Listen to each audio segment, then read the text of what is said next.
Gusto ba ninyo na manatili yung animal na yan dito? Animal in the sense na pusa daw siya. Hindi yung animal na animal siya. Hindi. Nung linapitan ako niyan, minsan binigyan ko ng kunting payo. Ngunit mahirap talaga payuan ang animal. Hayop eh. Pasensya ka na, Kiko. Ikaw ay pusang ina mo rin. Nilagyan mo pa ng buhaya yung post mo na ang lahat ng congressman Point of ay order. sinusuportahan. Majority Leader. What is the point of order? Bakit po? Yes, I'm raising a point of order here. Ah. And a point of propriety. Oh, Let's propriety. not get too harsh here. I'm just quoting Let's his not words. get too harsh here. Madam The Speaker, use of the Majority words Leader. animal, the use of the words May last 5 minutes pusang suspension. ina. Session suspended. The Secretary is directed to read the title of the measure. Committee Report 298, Rare Committee Case Numbers P-2025-06 and SC-2025-07, Findings and Recommendations of the Committee on the matter of Representative Francisco Kiko A. Barzaga. The Honorable Abel is recognized for his sponsorship. Madam Speaker, distinguished members of this august chamber, ladies and gentlemen, I rise today on behalf of the Committee on Ethics and Privileges to sponsor Committee Report number 298 on the consolidated cases involving Committee Case number 6 and Committee Case number 7. The dignity, integrity, and reputation of the House of Representatives must be safeguarded at all times. Legislative discipline is exercised not merely to punish, but to preserve the honor of this institution and to protect the public trust. While we welcome the dynamism and energy of our younger members, this innovation must never cross into disorderly behavior that breaches parliamentary decorum. To provide a brief background on these consolidated cases, on the 25th of December 2025, Representative Janet L. Garin filed a petition against Representative Francisco Kiko A. Barzaga for disorderly behavior, violations of the House rules, and Republic Act number 6713, which is Committee Case number 6. On the 29th of September 2025, Representative Barzaga filed a reciprocal sworn complaint against Representative Garin for conduct unbecoming of a member, which is Committee Case number 7. On the 19th of November 2025, the committee formally consolidated both cases to ensure a unified and orderly review. On February 3, 2026, the committee dismissed Committee Case number 7 due to the clear non-interest of Representative Barzaga to pursue his complaint against Representative Garin. The committee considered the absence of Representative Barzaga at the formal hearing despite prior notice as lack of interest in pursuing his case against Representative Garin. It declared Representative Barzaga in default and to have waived his right to a hearing. On a duly seconded motion, there being no objection, the committee unanimously dismissed the Barzaga complaint. Consequently, the committee proceeded to a formal hearing on the merits of the remaining petition against Representative Barzaga. The formal investigation revealed substantial evidence that Representative Barzaga engaged in a pattern of highly disruptive, discourteous, and disorderly behavior that directly obstructed plenary sessions and desecrated parliamentary solemnity. The established infractions include, number 1, disruptive physical demeanor, repeatedly interrupting actual plenary sessions by walking around aimlessly, engaging in loud outbursts, and distracting members during crucial legislative tasks. Number 2, mockery of the leadership. On the 17th of September 2025, the respondent posted a video on his official Facebook page superimposing animated crocodiles over the former House Speaker and the Majority Leader during an official speech, pairing it with a mocking comedic tune to humiliate the leadership. Number 3, unauthorized and slanderous live broadcasts. On the 23rd and 24th of September 2025, at the height of the critical 2026 national budget deliberations, the respondent conducted unauthorized Facebook live broadcasts from the plenary floor. He used these live streams to record colleagues without consent, mock the proceedings, and make serious unparliamentary actuations live on camera. Madam Speaker, Section 4A(b) of Republic Act 6713 explicitly commands all public officials to observe professionalism as a core standard of personal conduct. The actions of the respondent fell dangerously short of this standard. His conduct undermined the collective duty of this august body to legislate with dignity and decorum. After an exhaustive, fair, and objective evaluation of the case, the committee finds Respondent Representative Francisco Kiko A. Barsaga of the 4th District of Cavite to have committed disorderly behavior and demonstrated conduct unbecoming of a member of the House of Representatives by violating Section 141A and B, Rule 20 of the House Rules, and Section 4AB of Republic Act 6713, with the representative having meted with 60-day suspensions in 2 instances. The committee considers that another penalty of suspension will not likely deter the improper behavior which continuously reflects negatively on the image of the House of Representatives. Therefore, the committee approves to recommend the imposition of the most severe penalty of expulsion from office upon Representative Kiko Barsaga pursuant to Section 16, Paragraph 3, Article 6 of the Constitution, Section 142, Rule 20 of the Rules of the House of Representatives, and Section 52B5, Rule 9 of the Committee Rules. Madam Speaker, let this report serve as a firm reminder that while opinions may differ and expressions may vary, the sanctity of the legislative process and respect for the Filipino people we represent must remain absolute. I urge my distinguished colleagues to approve this committee report. Maraming salamat po, Madam Speaker. The Honorable Rolando M. Valeriano from the 2nd District of Manila is recognized for his manifestation. You have 3 minutes. Thank you. Madam Speaker, honorable colleagues, mabigat na akbang ang pagpapatalsik sa isang miyembro ng House of Representatives. Kaya dapat malinaw ang dahilan at matibay ang batayan.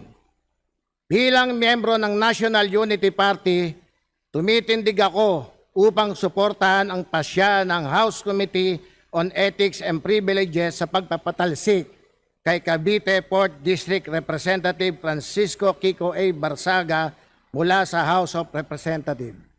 Madam Speaker, the House of Representatives is an institution that must uphold dignity, discipline, and respect. We cannot normalize behavior that erodes the credibility of Congress and diminishes public trust in this institution. Walang masama sa pagiging kritiko, bahagi yan ng demokrasya. Maaring batikusin ng kapwa mambabatas, ang liderato ng Kamara o kahit pa Pangulo ng Republika. Basta may malinaw na batayan at sapat na ebidensya. Pero mabigat din ang responsibilidad na kaakibat ng mga akusasyon ng isang halal na opisyal. Hindi pwedeng puro paratang na walang maayos na ebidensyang inilalatag. Hindi pwedeng gawing normal ang reckless accusation at public attacks na nakakasira sa reputasyon ng mga tao at sa kredibilidad ng mga institusyon. That kind of behavior is unbecoming of a member of a Congress. Madam Speaker, records show that Congressman Barsaga became the subject of multiple cyber libel complaints arising from statements and accusations he made publicly. A Makati court eventually issued warrant of arrest for several counts of cyber libel, leading to his surrender to authorities and posting a bail. Ang korte ang magpapasya sa criminal liability. Iginagalang natin ang due process, pero may hiwalay ding obligasyon ang House of Representatives na tiyakin na ang asal ng mga miyembro nito ay naaayon sa dignidad at standards na inaasahan ng taong bayan. This issue is also about public service. Kapag ang mambabatas ay nauubos ang oras at enerhiya na walang tigil sa kontrobersya, ang pinakanalulugi rito ay tayong taong bayan.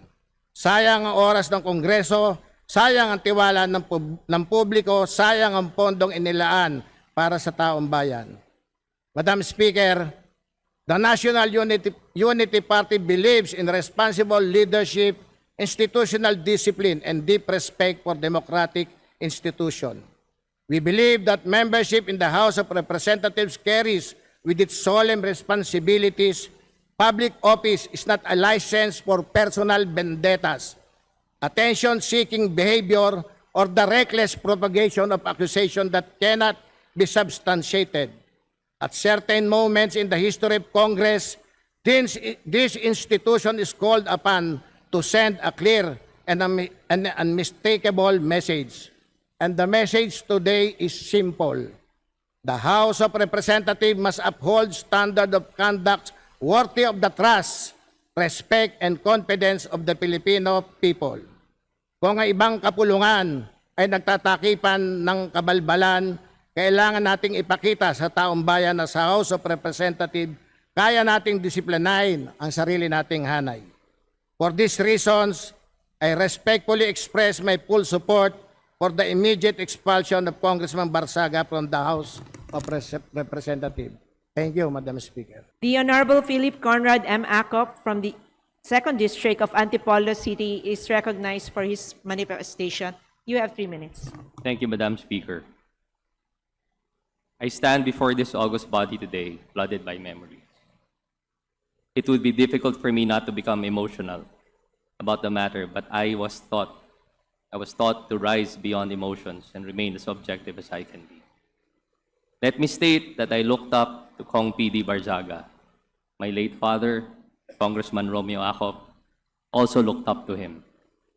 I would watch them both during committee hearings and ask my father about him. He only had kind words for Kong PD. This institution lost a pillar when Kong PD left us. I stand now less for personal reasons, but more as a representative of the district who elected me into office. The very same people who have elected my parents to the same before me. I stand at this precise moment not just as a member of my family, but also as a member of the House of Representatives.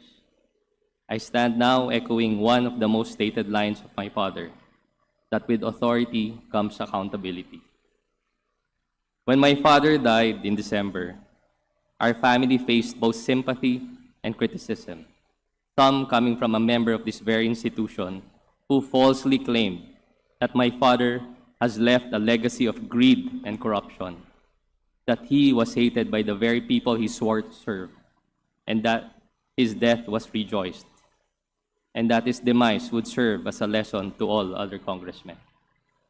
I remained silent amidst these scathing statements, praying that it would simply die down, not because it was true, but because I knew the truth.